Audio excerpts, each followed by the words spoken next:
Hello student, हम करेंगे chapter number 5 start आज।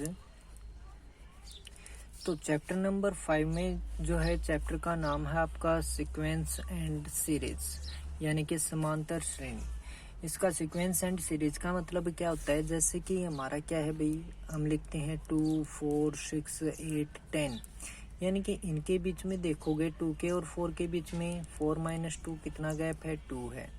6 और 4 के बीच में कितना है, फिर 2 है। यानी कि दो लगातार आने वाली जो संख्याएं हैं उनके बीच का जो डिफरेंस है, यानी कि लगातार दो आने वाली जो आपके सीक्वेंस के यानी कि सीरीज के अंदर जो संख्याएं हैं, नंबर्स हैं, उनके बीच का अगर डिफरेंस क्या है, इक्वल है, तो उसको हम बोलेंगे एपी। क्या बोलेंगे?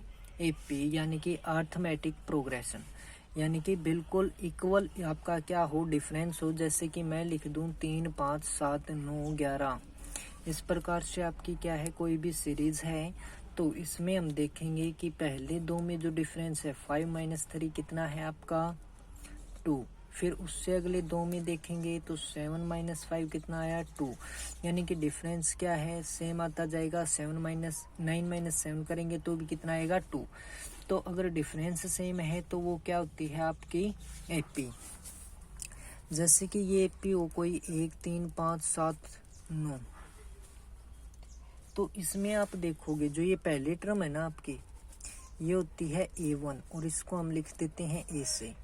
जो दूसरी टर्म होती है उसको हम लिखते हैं A2 से, ठीक है। तीसरी होती है उसको, यानी कि ये A1, ये A2, ये A3, A4 और A5। जब आपको पूछा जाए डी फाइंड आउट करो इसमें, यानी कि डी को यहाँ पे बोलते हैं डिफरेंस, यानी कि कॉमन डिफरेंस। क्या बोलते हैं? कॉमन डिफरेंस, यानी कि जो डिफरेंस है क्या वो कॉमन है या नहीं है, हमें ये बातें बतानी है। तो डी का मतलब है कॉमन डिफरेंस, यानी कि सार अंतर, सार अंतर। तो जब हमें ये बात पूछी जाए तो क्या करेंगे, दूसरी में से पहले टर्म को घटा देंगे, तो क्या जो भी आएगा आपका वो डिफरेंस। फिर तीसरी में से दूसरी को घटा देंगे और चौथी में से तीसरी को। तो अगर डिफरेंस सेम आता है तो उसमें क्या होगा, कॉमन डिफरेंस जो भी है वो आपका लिख दोगे। कि जैसे कि इसमें देखेंगे तो आपका क्या आएगा, 2 आएगा। अब इसमें पूछे आपको कि पांचवी टर्म क्या है आपकी, A5 यानी कि 9 है। तो एपी का आपको पता चला क्या होती है कि जिसके अंदर क्या हो, जो भी कोई सीरीज दे रखी है आपको किसी भी सीक्वेंस में, तो उसके अंदर डिफरेंस क्या होना चाहिए, सेम होना चाहिए। अगर सेम है तो क्या है, वो एपी है, अदरवाइज नहीं है। पहली टर्म को हम बोलेंगे A1, दूसरी को A2, तीसरी को A3, चौथी को A4, पांचवी को A5। इस प्रकार से हम लिखेंगे। तो अब करते हैं हम आपके एक्सरसाइज स्टार्ट। इसमें आपको दिया गया है, in which of the following situation does the list of number involve make as arithmetic progression and why. यानी कि आपकी जो ये सूची दी गई है क्या ये एपी है या नहीं है, यानी कि सभी स्थितियों को देखना है और स्थिति जो है वो क्या एपी के रूप में है या नहीं, आपको ये बताना है। तो सबसे पहला पार्ट दिया गया है इसमें, the taxi fare after each kilometre when the fair is ₹15 for the first kilometre and ₹8 for is additional kilometre. यानी कि क्या कहता है कि 1 किलोमीटर का क्या कहता है कि स्टार्ट में जो 1 किलोमीटर होता है ना, यानी कि स्टार्ट की जब गाड़ी आपने स्टार्टिंग से स्टार्ट की, मान लिया कि क्या है किसी स्टैंड पे खड़ी है और आप उसके पास गए और बोला, आपको बोला कि हमें यहाँ पे जाना है, तो वो आपको बोलता है कि पहले किलोमीटर के लिए तो मैं 15 रुपये लूँगा, फिर अगले किलोमीटर के आपके क्या होते जाएंगे, 8 रुपये लूँगा। यानी कि पहले 1 किलोमीटर के 15 रुपये हैं, उसके बाद जितने भी किलोमीटर चलोगे ना तो 1 किलोमीटर के 8 रुपये के हिसाब से आपसे रुपये लूँगा। तो ये बात इसमें बोली गई है। तो इसको आपको बताना है कि क्या ये एपी के अंदर है या नहीं। तो सबसे पहले गिवन है आपको फेयर फॉर फर्स्ट किलोमीटर, यानी कि पहले किलोमीटर के लिए जो किराया है वो 15 रुपये है। फेयर फॉर एडिशनल किलोमीटर यानी कि उसके बाद जो आपके किलोमीटर हैं वो ऐड होंगे, यानी कि अतिरिक्त किलोमीटर जो चलोगे आप, उसके लिए कितने रुपए लिए जाएंगे? 8 रुपये। तो अतिरिक्त किलोमीटर के लिए किराया जो है वो 8 रुपये है। तो taxi fare for first kilometre आपका कितना है? ₹15, यानी कि पहले किलोमीटर के लिए टैक्सी का किराया है वो बता रखा है इसने 15। For taxi fare for 2 kilometre, यानी कि 2 किलोमीटर के लिए कितना हो जाएगा? पहले किलोमीटर का कितना है? 15, और फिर उसमें अगले किलोमीटर के लिए कितने रुपए ऐड होंगे? 8, तो कितने हो गए? 23 रुपये, यानी कि 2 किलोमीटर के लिए टैक्सी का किराया कितना हो गया? 23। अब 2 किलोमीटर तो वो चल चुका है, मान लो कि 3 किलोमीटर और यानी कि चलना है उसको, तो 2 किलोमीटर पहले चल चुका है तो 1 किलोमीटर और चलना पड़ेगा। तो टैक्सी फेयर फॉर 3 किलोमीटर, यानी कि 3 किलोमीटर के लिए टैक्सी का किराया 2 किलोमीटर के लिए कितना हो गया था? 23 रुपये हो गया था। ठीक है, तो 1 किलोमीटर का और कितना होगा? 8 रुपये। तो 23 और 8 कितना हो गया? 31। यानी कि पहली टर्म आई आपकी 15, दूसरी आई 23, और पहले के लिए कितना आया? 15, दूसरे के लिए 23 और तीसरे के लिए 31। यहाँ पे देखोगे कि 15 के और 23 के बीच में गैप कितना है? 8 का। 23 के और 31 के बीच में कितना है? 8 का, यानी कि अंतर समान है।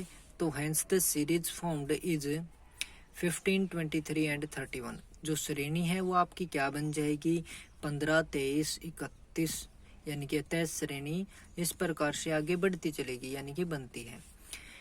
हेयर, यानी कि जो डिफरेंस है वो क्या है आपका? सेम नंबर 8, यानी कि 8 ही का है, यानी कि जो संख्या 8 है उसका है। द अबोव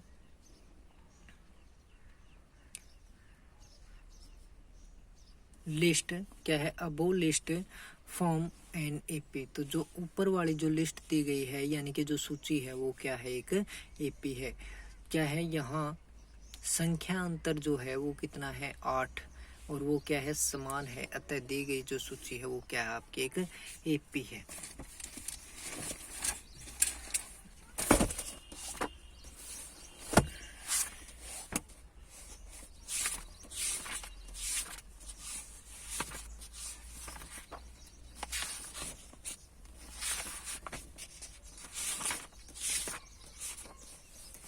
अब देखिए सेकंड पार्ट आपका क्या कहता है कि किसी बेलन में, और ये क्वेश्चन आपको तीनों जो पार्ट बचे हुए हैं ये करने की जरूरत नहीं है, बस समझने की जरूरत है, क्योंकि किसी भी बार आज तक ये पेपर के अंदर नहीं आए हैं। इसमें क्या बोला है आपका? किसी बेलन में उपस्थित हवा की मात्रा जबकि वायु निकालने वाला पंप प्रत्येक बार बेलन की शेष हवा का 1/4 भाग बाहर निकाल देता है। तो इस क्वेश्चन को समझने के लिए आप क्या करोगे कि जैसे कि मान लिया मेरे पास है 80 रुपये, ठीक है। इसने कहा है कि किसी टैंक के अंदर, यानी कि कोई बेलनाकार टैंक है, उसके अंदर हवा है। मान लिया कि वो हवा कितनी है? 80 है, ठीक है। तो जब भी वो हवा भरता है ना, यानी कि हवा को खोलता है, जैसे कि सिलेंडर होता है ना, हवा वाला, टायर पंचर वाली दुकान पे आपने देखी होगी, बड़ा सा सिलेंडर रखा होता है। तो उसमें मान ली हमने हवा कितनी है? 80 है।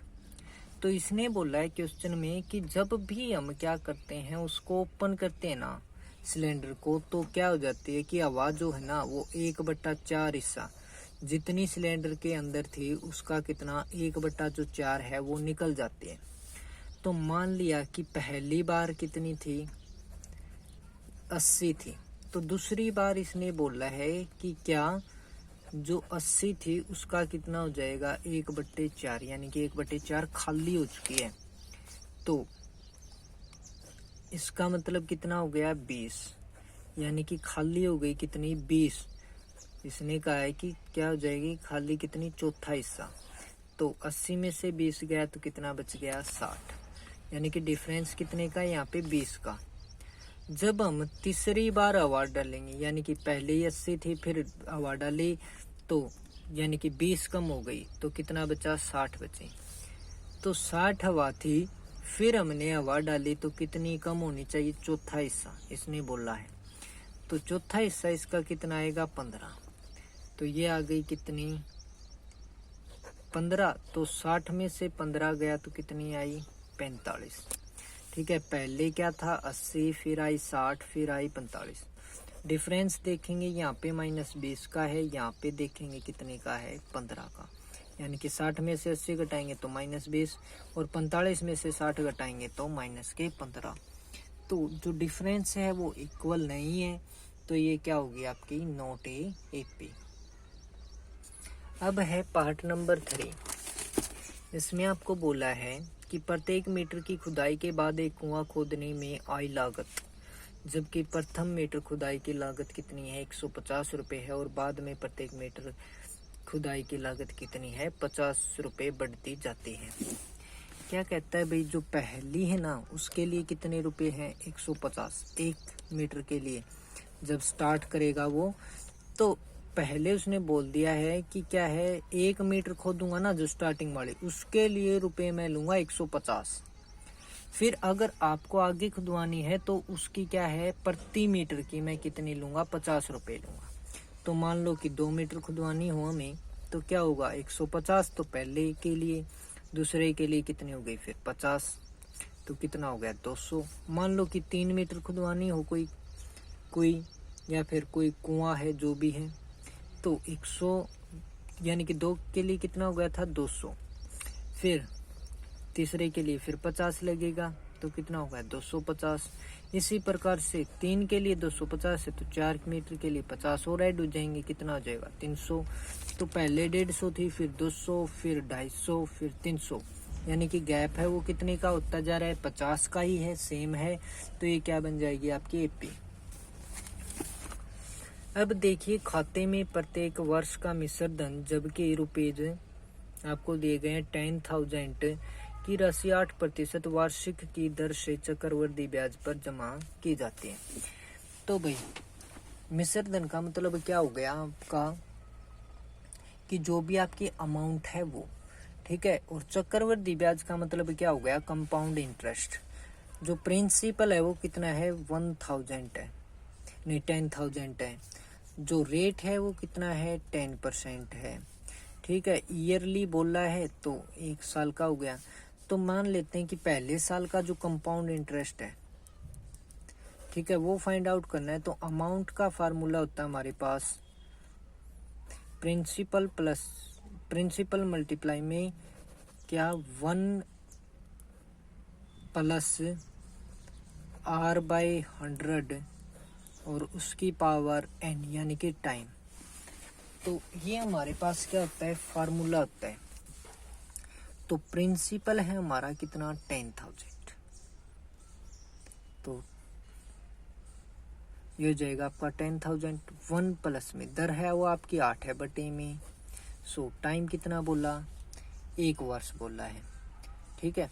तो पहले वर्ष के लिए जो चक्रवृद्धि ब्याज होगा उसको फाइंड आउट करने के लिए पहले अमाउंट फाइंड आउट करेंगे। तो ये आ जाएगा कितना 108 बटे में 100 और गुणा में कितना 10,000। इसको सोल्व करेंगे तो 100 से क्या आपकी 2 जीरो गई कट, तो कितना आ गया 10,800। तो यानी कि आपकी अमाउंट आ गई 10,800। इसमें से ब्याज फाइंड आउट करेंगे तो कितना आ जाएगा 800 रुपये। अब जो प्रिंसिपल है वो कितना बढ़ गया है, यानी कि दूसरे साल के लिए देखेंगे तो क्या हो जाएगा 10,000 1 प्लस 8/100। और अब की बार टाइम कितना हो गया, यानी कि पहले 1 साल के लिए था, अब 2 साल के लिए ले लेंगे। तो क्या हो जाएगा 10,000 मल्टीप्लाई में यह आएगा 108 बटे में 100, कितने टाइम है 2 बार, तो 108 बटे में 100। 2 जीरो और 2 जीरो 4 जीरो ये कैंसिल आउट हो गई। अब 108 की और 108 की गुणा करोगे आप, तो 108 की और 8 की तो आपका हो गया 864। तो कितनी हो गई कैरी 86। 108 की और 0 की करोगे तो यहाँ से 6 उठा लो, कितना रह गया 8 रह गया। 108 की और 1 की मल्टीप्लाई करोगे तो आपका कितना आएगा 108 और प्लस में कितना 8, तो कितना हो गया 116। तो अब की बार अमाउंट आ गई है, तो ब्याज फाइंड आउट करोगे कितना आ जाएगा आपका 1664 रुपये, ठीक है। लेकिन इसको डिफरेंस फाइंड आउट करोगे 1664 का और 800 के बीच का, तो कितना आ जाएगा 864 रुपये। यानी कि पहले तो ब्याज 800 था, फिर अगले साल कितना हो गया, बढ़ के उसी का 864 रुपये के हिसाब से बन गया। यानी कि जो डिफरेंस है वो कितने का आ गया, अलग अलग आ गया, पहले 800 का फिर 864 रुपये का। तो डिफरेंस सेम नहीं है, तो ये क्या है, कोई आपकी एपी नहीं होगी। अब है आपका क्वेश्चन नंबर 2। इसमें आपको लिखा दिया गया है right first 4 terms of the AP when the first term a and the common difference d are given as follow. तो दी हुई एपी के प्रथम 4 पद ज्ञात कीजिए, जबकि प्रथम पद ए है और सार अंतर आपका डी निम्नलिखित है। तो आपको कितने पद बताने हैं, 4। तो मैंने बताया था कि A1 क्या होता है, आपका A होता है, वो आपको कितना दिया है 10। पहले पार्ट को सोल्व कर रहे हैं, ठीक है। डी आपको कितना दे दिया 10। तो जब आपका A2 होगा वो क्या होगा, A1 प्लस में डी, ठीक है, क्या होगा A1 प्लस में डी। तो कितना हो गया 10 प्लस में 10, कितना आ गया 20। जब A3 फाइंड आउट करेंगे तो क्या हो जाएगा A2 प्लस में डी। जैसे कि हमने कौन सा सम किया था, कुएं से मिट्टी वाला किया था, कि पहले मीटर के लिए कितनी है 150 रुपये, फिर अगली कितनी है 50 रुपये। तो पहले के लिए 10 फिर 10, ठीक है। तो 10 प्लस में 10 यानी कि 2 के लिए 20 हो गई। फिर 3 के लिए करेंगे तो 20 थी, तो उसमें कितना जो अंतर है वो ऐड करते चलेंगे, यानी कि 20 प्लस में 10 कितना आ गया 30। फिर चौथी देखेंगे तो कितना आ जाएगा 30 प्लस में 10 यानी कि 40। पांचवी देखेंगे तो कितनी आई थी 4 वाली, 40 प्लस में 10 कितना आ गया 50। तो 4 अगली बतानी थी, तो दूसरी बता दी, तीसरी, चौथी और पांचवी। इसको हम जो ये बात है ना, इसको हम कुछ और तरीके से भी लिख सकते हैं। ये तो क्या थी कि पहले वाली मिल गई, उसमें डिफरेंस ऐड कर दिया। जैसे कि A2 है, इसको हमने क्या लिखा है A1 प्लस डी लिखा है। यानी कि यहाँ पे 2 था ना, तो डी कितना था हमारा 1 बार था। अगर हम A3 निकालें तो हम क्या लिख दें कि A प्लस में 3 है तो कितनी बार 2 बार डी, कितनी बार 2 बार डी। A की वैल्यू कितनी है 10 प्लस में 2 गुणा में 10, डी की वैल्यू पुट कर दी, तो क्या गया 10 प्लस में 2 गुणा 10 यानी कि 20, कितना बन गया 30, ठीक है। ये सम तो आपको जो सेकंड सम है इसी प्रकार से करना है, लेकिन ये आगे काम आएगा, तभी इसको समझ लो अच्छे से, काम आएगी बात। क्या है कि A2 दे रखा है तो A प्लस में 2 है तो 1 बार लिख दो, 3 है तो 2 बार लिख दो, अगर 4 हो तो कितनी बार लिख दो, उससे 1 कम यानी कि 3 बार। A के प्लस में जितनी बार भी दे रखा है उससे 1 कम डी को लिख दो ऐड करके, तो क्या आ जाएगी आपकी संख्या आ जाएगी जो भी आपसे पूछी है। अगर आपको बोल दे कि A7 फाइंड आउट करो, तो A प्लस में 7 से कम कितना 6 और डी, तो A की वैल्यू मान लो कि 10 है और 6 मल्टीप्लाई में डी की वैल्यू भी वो कितनी है 10 है, तो कितना आ गया 60 प्लस 10 यानी कि 70। तो यहाँ पे देखिए आपका सेकंड पार्ट है, A1 दे दिया आपको कितना -2, डी दे दिया 0, तो A2 फाइंड आउट करेंगे तो A1 प्लस में डी कितना आ गया आपका -2 प्लस 0 यानी कि -2।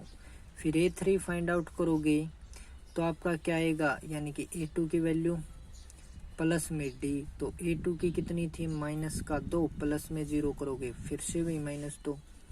A4 की क्या आएगी -A3 प्लस में 0, तो -2 प्लस 0 कितना आ गई -2। फिर पांचवी निकाल दोगे तो 4 टर्म लिखनी है, पहली दे रखी है, दूसरी, तीसरी, चौथी और पांचवी आपको सभी पार्ट्स में फाइंड आउट करनी है। तो आज के लिए आपके केवल 2 ही क्वेश्चन हैं, अपना बेस मजबूत कीजिए और आगे काम करेंगे।